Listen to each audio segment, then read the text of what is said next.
Hello everyone. आज हम solid works पे एक काफ़ी इंटरेस्टिंग और इम्पॉर्टेंट टॉपिक को कवर करेंगे जो है मोल्ड डिज़ाइनिंग। अब मोल्ड तो आपने सुना ही होगा कि भाई डिफरेंट टाइप्स ऑफ मोल्ड होते हैं। Injection moulding, compression moulding, blow moulding.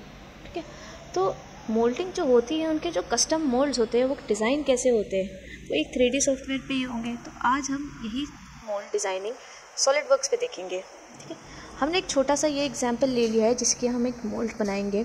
तो चलिए शुरू करते हैं। अब सॉलिड वर्क्स में या कोई भी 3D सॉफ्टवेयर में हमें दो टाइप के मोल्ड मिलते हैं। पहला तो होता है हमारा ऑटोमेटिक मोल्ड।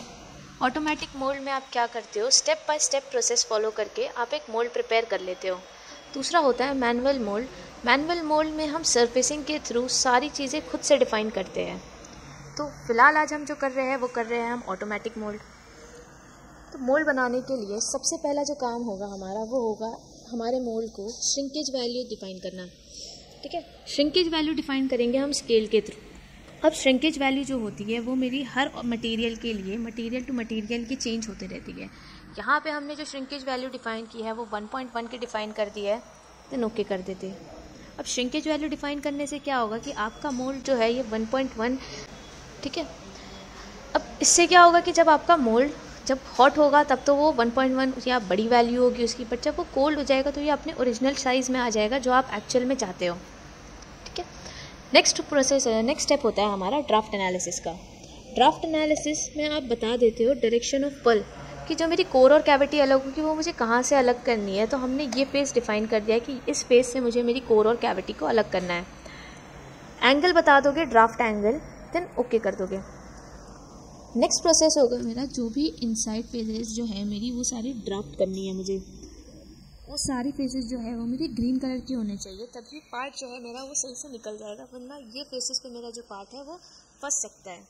ठीक है, जितना भी ड्राफ्ट आपने ड्राफ्ट एंगल डिफाइन किया होगा ड्राफ्ट एनालिसिस में, यहाँ पे भी वही एंगल डिफाइन कर दो। नेक्स्ट होगा मेरा डायरेक्शन ऑफ पुल जो मेरे परपेंडिकुलर फेस होगा, एंड जो भी फेसेस मुझे ड्राफ्ट करने हैं वो हम सिलेक्ट कर लेंगे।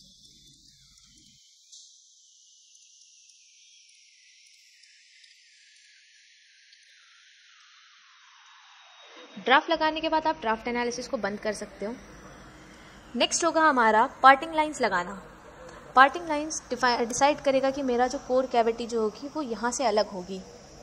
पार्टिंग लाइंस लगाने के लिए पहले तो हमने फेस सिलेक्ट किया कि भाई मुझे इस फेस पे पार्टिंग लाइंस लगानी है, इस फेस के थ्रू। ड्राफ्ट एंगल हमने डिफाइन कर दिया एंड ड्राफ्ट एनालिसिस पे आप क्लिक कर दोगे। पार्टिंग लाइन का ऑप्शन यहाँ पे चालू हो जाएगा। यहाँ पे अब आप लाइन सिलेक्ट कर लोगे जो होगी मेरी ये सारी आउटर एजेस। मैनुअली एक एक करना या सिलेक्ट कर सकते हो, या यहाँ पे ऑप्शन आ जाएगा उसे सिलेक्ट कर लोगे, वो अपने आप ही सारी लाइन सिलेक्ट कर लेगा। पार्टिंग लाइंस के बाद यहाँ पे ऑप्शन आएगा, नेक्स्ट ऑप्शन जो हमें यूज़ करना है वो होगा हमारा shut off surface. Shut off surface में हम एक सरफेस लगाते थे 0 mm की थिकनेस का कि यहाँ से जो है मेरा कोर और कैविटी का पार्ट जो है वो अलग होना है। बाय डिफ़ॉल्ट उसने कुछ एजेस सिलेक्ट कर लिया, मुझे इन सब का काम नहीं है, हम खुद से मैनुअली डिफ़ाइन करेंगे शट ऑफ सरफेस। तो एक तो हमने इसे डिफ़ाइन कर दिया शट ऑफ सरफेस में, और एक सरफेस हमने इसे डिफ़ाइन कर दिया। सेम यहाँ पर भी हम डिफ़ाइन कर देते हैं, एक यहाँ पर और एक यहाँ पर। ये फेसेस भी मुझे बंद करने पड़ेंगे क्योंकि यहाँ पे मुझे ये भी कटिंग देनी है।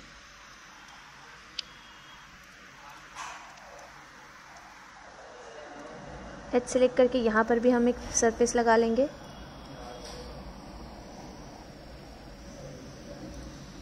ये एजेस सेलेक्ट करके यहाँ पर भी हम एक सरफेस लगा देंगे, ओके कर देते हैं। ठीक है, surface part shut off surface करने के बाद नेक्स्ट स्टेप होगा हमारा पार्टिंग सरफेस।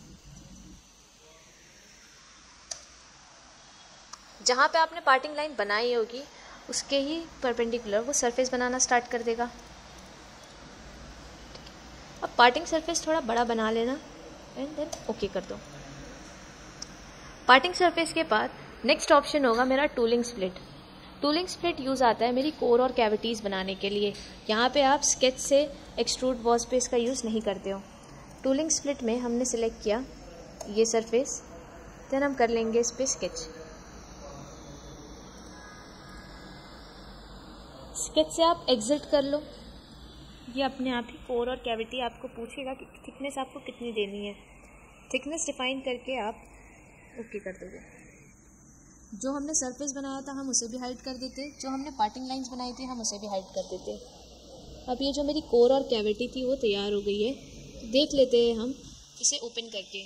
ओपन करने के लिए इंसर्ट में जाइए, यहाँ ऑप्शन मिलेगा फीचर्स का, यहाँ आप कर लीजिए मूव।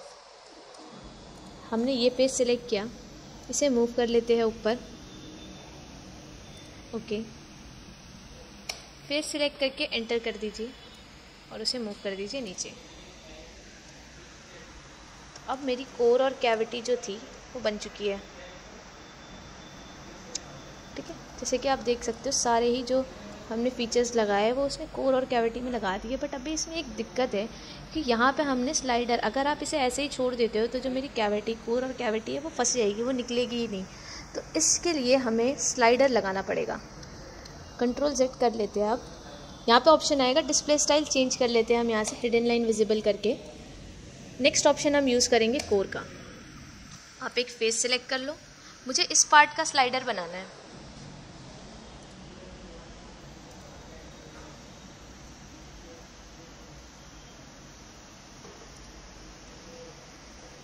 इस फेस को हमने इस लाइन और इस लाइन को हमने लीनियर कर दिया। सेम कर देते हैं यहाँ पर भी।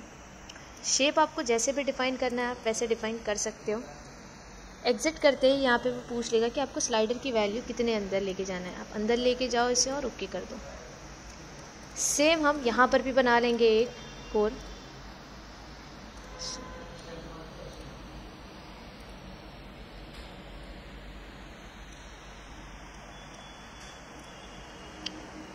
कन्वर्ट एंटिटी करके हमने जो लास्ट स्लाइडर बनाया था उसी को सिलेक्ट कर लेते हैं।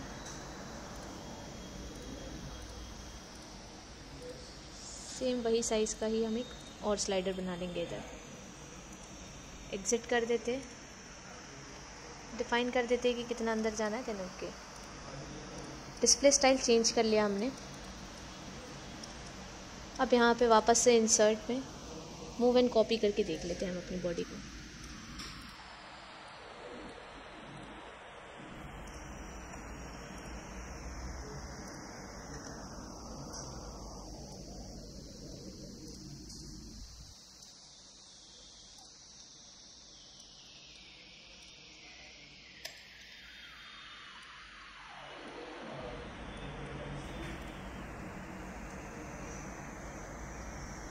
ठीक है, तो यहाँ पे हमारा जो मोल्ड था वो प्रिपेयर हो चुका है।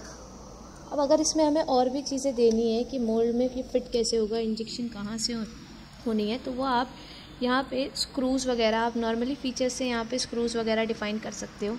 सारी चीज़ें आप यहाँ से डिफ़ाइन कर सकते हो।